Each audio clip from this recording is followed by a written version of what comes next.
What would it take to break him in? 47 days drifting across the Pacific Ocean. Shark attacks. Japanese prison camps. Torture. Starvation. Beatings that nearly killed him. Most people would never survive even one of those horrors. Louis Zamperini survived them all. But the greatest miracle in his life wasn't surviving the war. It was what happened after it.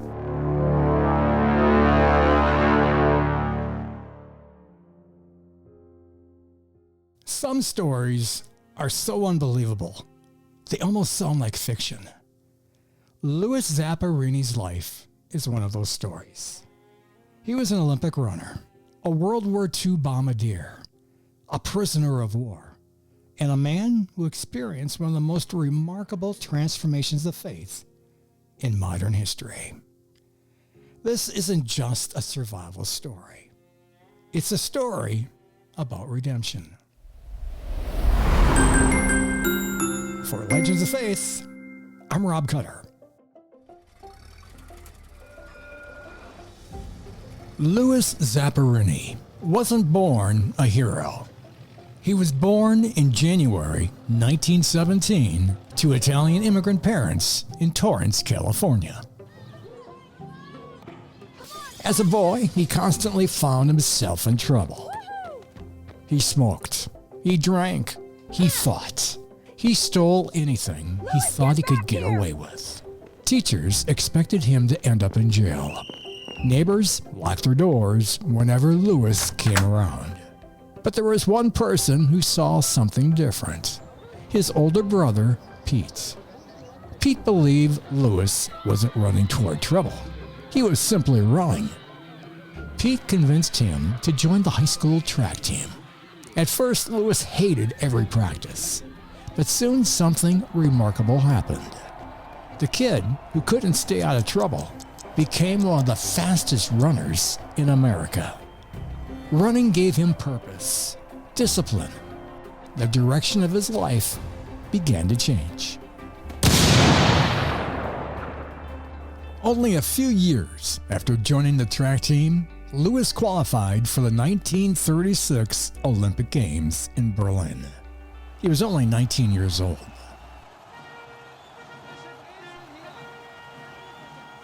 The world watched as athletes from every nation gathered under the shadow of Nazi Germany.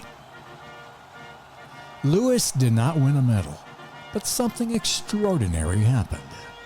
During the final lap of the 5,000-meter race, he unleashed one of the fastest finish kicks anyone had ever seen. His last lap caught the attention of Adolf Hitler himself. Hitler requested to meet the young American runner. The unknown teenager from California had suddenly become an athlete the world remembered. He left Germany, believing an even greater Olympic future awaited him. Instead, history had very different plans.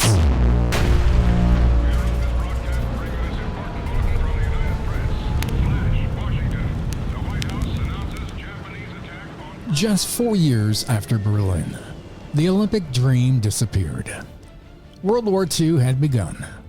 Instead of racing around a track, Louis climbed aboard a B-24 Liberator bomber as a bombardier in the United States Army Air Forces. He had no way of knowing that one mission over the Pacific Ocean would begin one of the greatest survival stories ever recorded. The aircraft was called the Green Hornet. It should never have been flying. Louis Zamperini would plunge into the Pacific Ocean and discover that surviving the crash was only the beginning.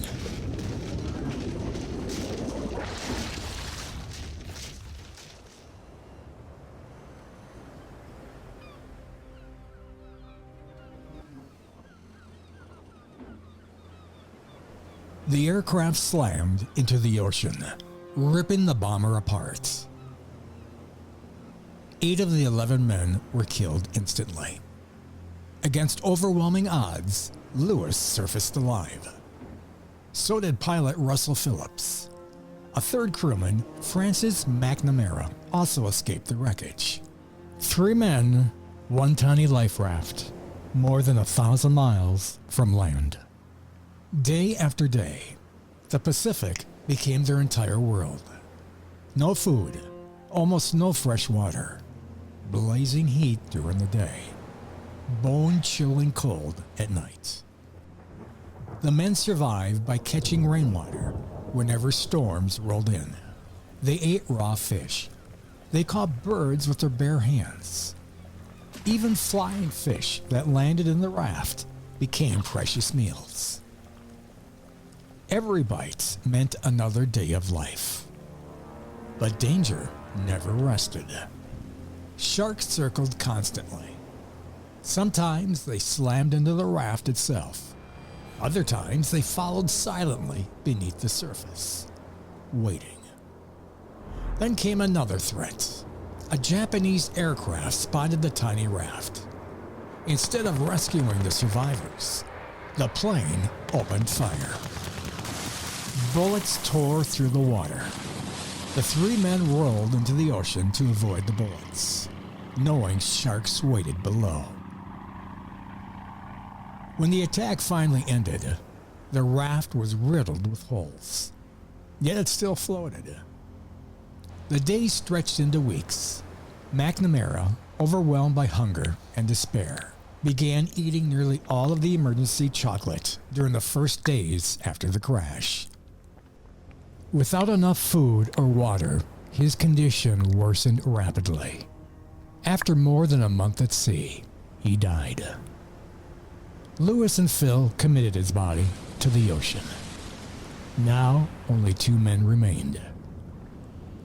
47 days, hungry, burned by the sun, covered in sores. Every sunrise felt impossible. Every sunset felt like a miracle.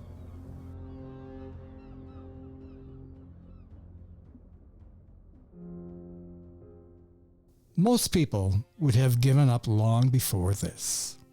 47 days without knowing if anyone was looking for you. Louis later spoke about praying during some of those darkest moments of his life. When everything else was stripped away, hope became something far more than wishful thinking. Sometimes that's exactly where faith begins.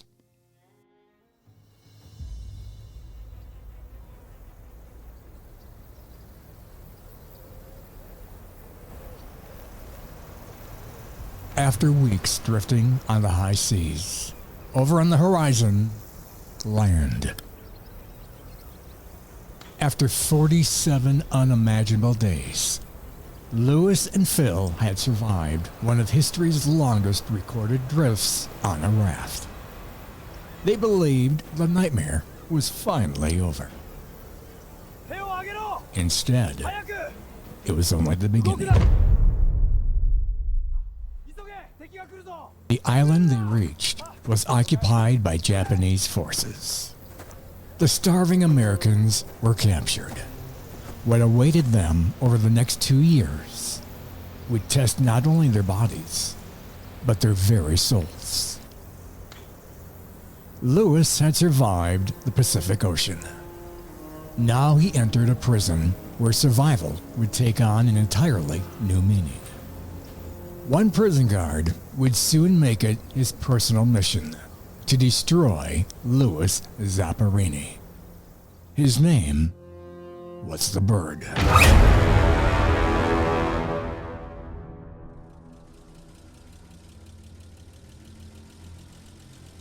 Louis was transferred through several prisoner of war camps. Food was scarce. Disease spread quickly. Prisoners were forced into exhausting labor while living on starvation rations. Corporal Mutsuhiro Watanabe was given the name the Bird by the prisoners. He seemed determined to crush Louis, not only physically, but emotionally. Perhaps it was because breaking a famous American athlete would boost his own sense of power. Whatever the reason, Louis became one of his favorite targets. Day after day, the beatings continued. Humiliation became routine. The bird demanded complete submission. Louis refused to let hatred define him. One day, the bird handed Louis a massive wooden beam. He ordered him to lift it over his head. The beam felt impossibly heavy. Minutes passed. His arm shook violently. The other prisoners watched in silence. No one believed he could hold on much longer. The bird shouted, "If you drop it, you'll be shot." After all the drama the bird put him through, Louis thought about everything he had already survived. The Olympic track, the Pacific Ocean, 47 days on a life raft. He wasn't about to surrender now. With every ounce of strength remaining, he kept the beam overhead.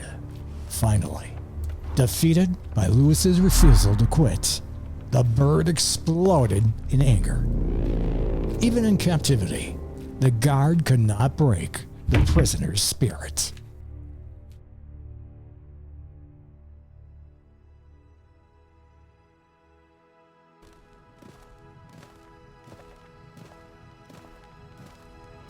Just over 2 years of hard labor and endless cruelty, the war was coming to an end.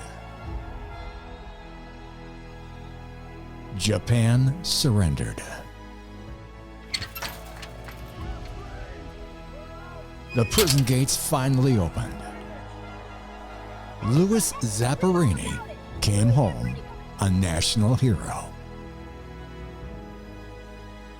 Newspapers celebrated his incredible survival. Friends welcomed him home. He married Cynthia. From the outside, it looked like the perfect ending. But wars don't always end when the fighting stops.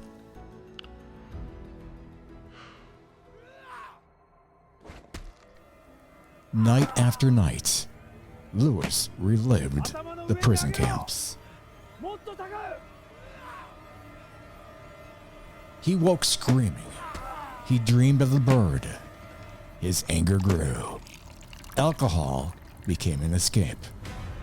The man who had survived the impossible was now losing a battle no one else could see.